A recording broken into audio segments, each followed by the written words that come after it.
எப்பங்க முடியும்? ஏமா தொணன்னு கேட்டுட்டே இருக்க? அவங்க தான் 1 hour ஆகும்னு சொல்லியிருக்காங்க இல்லையா? அரை மணி நேரம் தானே ஆச்சு. ஒரு வீடியோ பார்க்க விடுறியா? அப்படி என்ன வீடியோ பாக்குறீங்க? இப்பதானே எலெக்ஷன் எல்லாம் முடிஞ்சிருக்கு. என்னெல்லாம் முடிவு எடுக்க போறாங்கன்னு தெரிய வேண்டாமா?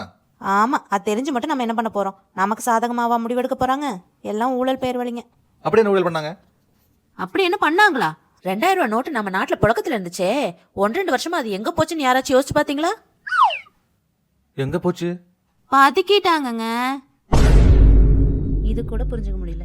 நியூஸ் பார்த்தா மட்டும் அறிவு வளர்ந்துருமா? இன்னும் 2000 நோட்டு பேன் பண்ணது கூட தெரியாம இருக்காங்க. ஏமா வீட்டுல பிரச்சனை எல்லாம் முடிஞ்சிருச்சா? இல்லங்க, இப்பதான் சீசன் 4 ஆரம்பிச்சிருக்காங்க. நல்ல வேலை ஞாபகப்படுத்தினீங்க. 200 பெரியார் இல்ல 400 பெரியார் வந்தாலும் முடியாதுடா. எதுக்கு? உங்களை திருத்துறதுக்கு.